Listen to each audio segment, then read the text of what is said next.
بیا حدیث کې راځي پیغمبر علیه الصلاة والسلام فرمایي که څلور خبرې په چا کې رالې د هغه ګوله پاکیزه د هغه حلاله ده. څلور خبرې په کوم دکاندار کې. اوله خبره دا د دکاندار شی خرڅوي تعریفونه یې نه کوي. دا شی دی 2 نمبر نه دی 1 نمبر دی. تعریفونه یې نه کوي. صحیح. دویم چې کوم داغه دکاندار دی شی رانیسي عیبونه نه لټوي چې دا عیب پکسته دا عیب پکسته دا عیب پکسته. اول شی د خپل شی تعریفونه نه کوي. دویم شی چې د چا څه شی رانیسي بیا خامۍ نه پکې راباسي. خامۍ نقصان نه پکې راباسي. او دا 2 توري خو په مړ په چا کې سته په شورم والا کې 1000% سته. شورم والا کې ستا ګاډي ور والا د زرو عیبو سره ده. دا ځای رنګ دا ځای لګېدلی دا ځای لګېدلی دې چې ډینټ وتلی دا ټول عیبونه حیران بسې چې خدایه ما خو چې اخیستې دا خبرې نه وې د هغه موټر پر ده خرڅ که سبا ولر راسه په دا خپل موټر کې به یو عیب ونه ویني. دا مې د هزاره څه اخیستی دی هزارهګان خو ښې استعمالوي. دا مې د یو ډاکټر څه د کور موټر د کور دا چې څونه درواغ وایي د الله رسول فرمایي دغه خلکو دپاره بیا زه حیران یم چې دا به د قیامت په ورځ څنګه ځانونه خلاصي. د چا شی اخلي په عیبو یې اخلي زر عیبه کې راباسي. خپل شی خرڅوي تعریفونه ډېر پکې کوي تعریفونه. او درېیمه خبره دا ده چې شی خرڅوي نقص پکې و هغه نقص روښي په دې موټر کې دا نقص دی. پراپرټي والا خو در معلومیږي او دا بیا څونه درواغ وایي دا څه کوې دا ګریجان والا نه دی ګریجان والا دا بیا خدای په دنیا کې لا ذلیله کړي دي. تا ګاډۍ وروستله ورته ودې دروله چوټو دی هغه ورته وایي پلانۍ شی غواړي ورسه دوکانداره څه شیانې در لیکلي دي موږ خو د خدای بیچارهګان ډاکټر له چې ورلې اره دوا چې در ولیکله میډیکل والا چې په هر څو در شمار کړي موږ خو حساب نه ورته کوو. بس بیا دغه پرزه چې دغه تا د دوکانداره سره واخیستله رالې دی علیحده د چوټوګانو سره د مستریانو سره خبره دا مور لګوه زوړ شی ور ولګوه دا شی راوړه بېرته زه ستاسو په نیم ریټ اخلم.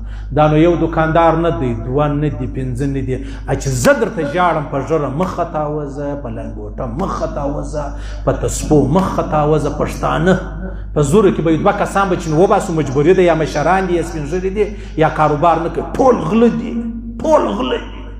دونه 2 نمبري چې دا خلک یې د ژرې په صورت کې کوي د لنګوټې په صورت کې کوي تسبیح په لاس کې درواغ وایه فضایل اعمال و سر ته درواغ وایه سهار وختي سلو قرآن دې خلاص کړی دی. خلک دوکه کوي خلک ښکاري په قرآن باندې خلک راجلبوي او دا خلکو به دا مستریان ته یې ووینئ 20 کاله څه به دی یو دغه چې د ګیرج لري هغه رقم خوار هغه رقم ذلیله.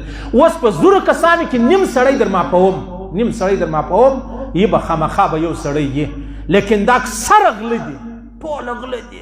الله رب العزت یې داسې بیمارۍ په کور مسلط کړي دي والله کې چې خپل ټول جایداد په خرڅ کې تا لره بیا هغه چیش وکړي هغه خپله بیماري علاج چې دی هغه په وکړي. دا چې بیا سکریټریټ لره ورسي دا چې بیا دا چې نادرا لره ورسي دا چې پاسپورټ لره ورسي سبحان الله دونه بحریان سي چارشته خدای شه صوفي سړی دا نه د الله رسول فرمایي زه حیران یم و داسې خلکو ته چې دا به د قیامت په ورځ څه کوي دا به الله ته څنګه حساب ورکوي. شی دې اخیستی عیبونه نه پکې راباسي.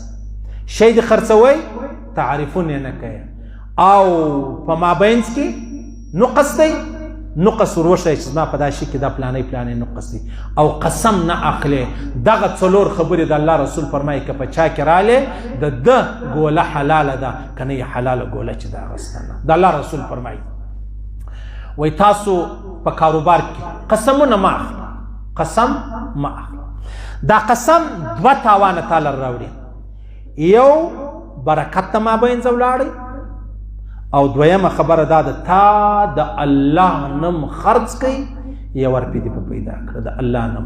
د الله رسول فرمایي زما دې په خدای سره قسم د قیامت په ورځ داسې څوک شته چې الله به د رحمت په نظر ورته ګوري نه الله رب العزت پې د ګناو صفا کوي نه الله به خبرې نه ورسره کوي. څوک دی یا رسول الله؟ پیغمبر علیه السلام وفرمیله هغه سړی چې دی شی خرڅي په قسم یې خرڅي په خدای قسم په خدای قسم قسم دې مې په خدای او و په کپن دې مې خرڅي په کپن دې مې خرڅي بیا خالي اندازه ورته ولګوه چې د دې خلکو د ژوند بیا